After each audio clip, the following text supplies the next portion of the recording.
Hi, my name is Mallory Lawson, and this is my home in Highland Park, Los Angeles.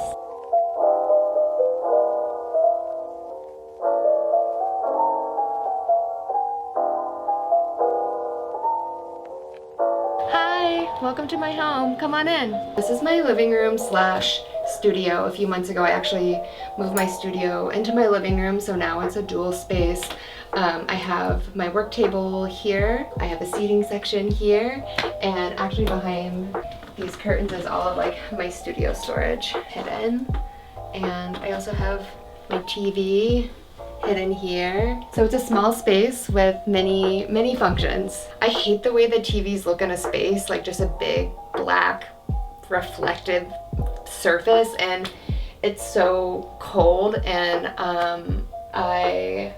I don't know, I love textiles, and I just was like, I should just hang something in front of it.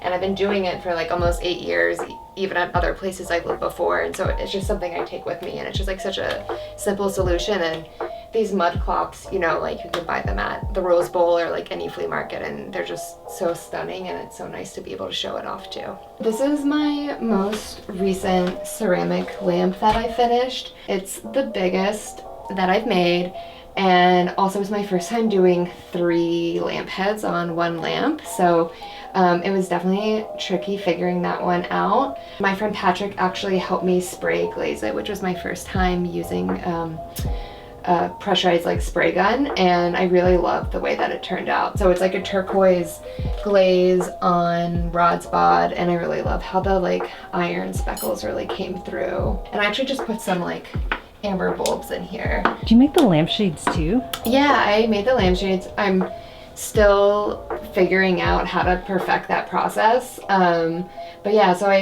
hand sewed all of the fabric. And like a psychopath, they're all French seams, so it means that like every seam is sewn 3 times to make it clean on the inside and the outside, mostly so that the adhesive will really stick to it. Making lampshades is definitely an art form in itself, so I'm getting there. It's a learning process for sure. These are some giant, I guess you could call them like quilt toppers that I made. I started making them in 2020, like at the start of the pandemic. I was recently laid off and had a lot of free time on my hands, and so this was something that I've always like wanted to explore. So I started like dyeing and just using whatever fabric I had on hand. And at the time I was calling them flags, and I still kind of think of them like that because they're just not like a functioning quilt. They're like definitely some of my like favorite things that I've ever made. I've never spent so much time like cutting and sewing anything in my life. And there's another one there. And I've been trying to marry my textile practice with my ceramics, and that's sort of like how the lamps were born, was trying to figure out, okay, like I love sewing, I love bold color. We're using a cone 10 count. We're not gonna get like that super saturated color. And I think it actually works really nice, the like solidness of the lampshades with the sort of like rustic body of the clay and the lamp. So that's sort of like how those 2 things came together.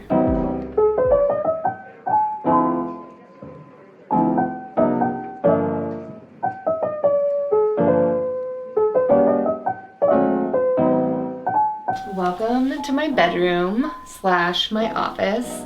And this is my cat Jasper. He's the prince of the house. He always finds the sun. These are 2 of my screen prints. About 3 years ago, I started exploring Amish quilt blocks, and I was staying at my friend's house in Joshua Tree, and they had this book called Amish Expressions, and I was so drawn by the bold use of color and shape, and so I started taking elements of the quilt block and then like sort of abstracting them and then playing with the form in Illustrator and then recreating it and see how far I could distort the shape. So that was sort of like the beginning of that process. And those are my 2 first prints that I've ever made. This desk is like very special to me. I bought it at the Long Beach Flea probably 5 years ago. I really try hard to not buy anything new. So when I was looking for a desk, the first place I thought to look was the flea market, of course.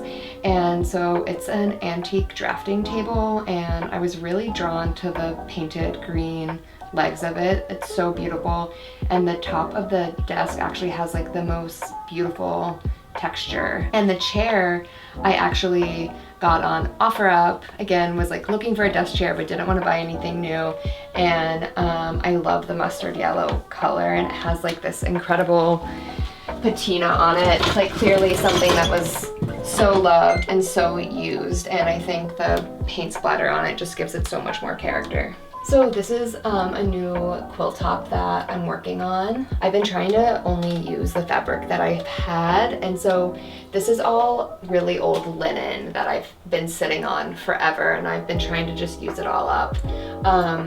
The sort of like magenta and red colors I used on a recent lamp that I made, and so I really love the combo and wanted to incorporate it into a bigger flag piece. My friend Dorian is a really special person that I met at the pottery studio that I go to, and one of my favorite things here is this hand that she made, and she makes a lot of hands, but this one has this sort of like retro hand chair vibe to it that I really love, and it sits with my other hands. So this is my hand section of the house. And these are some vases that I made. This one was sort of just like a test for glaze color.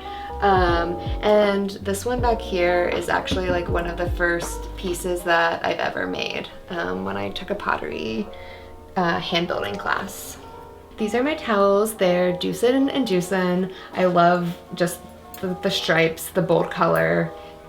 Really makes me happy, and this robe is my absolute favorite thing in the world. It's from Wonder Valley, my friend's olive oil and skincare, hair care company. They do everything, and I truly like feel insanely beautiful when I have this on, so it's one of my most favorite things. If you could only have one item from Wonder Valley, what would it be? Oh my god, one thing from Wonder Valley, honestly, their body wash, the Hinoki body wash. I'm gonna grab it really quick. It's the best thing ever. Like, I have been using Dr. Bronner's for years, and I don't think I'll ever be able to like not use this. It's very good. This is my bathtub, which is everything.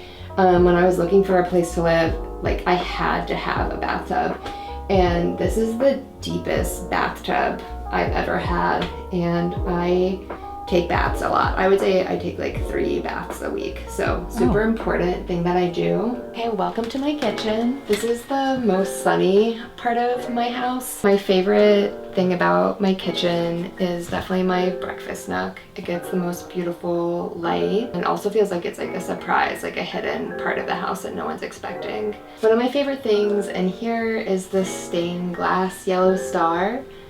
My grandma gave it to me, and it's been in her guest room for a really long time, and she's like going through this phase of her life where she's just like getting rid of literally everything, and so every time I go visit her in North Carolina, I take something back with me. A lot of the ceramic pieces I have over here are special to me. My friend Sarah, who's one of my favorite ceramicists, made these little mushrooms a really long time ago, and so it's one of my favorite little things to have. My friend Lawson brought this crazy goopy drippy thing back from Mexico City for me, and I love it. I still like have no idea how you glaze something like this. It's super fun. I mean, I also really love this ashtray that I made. Smoking a joint and cooking dinner after working all day is truly like one of my favorite things to do, so I have to have this right here in the kitchen. This is one of the really fun things about an old craftsman is this little spice cabinet. I have an insane amount of spices, but it originally was for an ironing board. So like the ironing board would like fold out and you could do your ironing, but it's super sweet that they turned it into this like little spice rack. And that's my home tour. Thanks for watching, and if you want to keep up with me, you can follow me on Instagram. My handle is @Mallory_Anita. See you next time.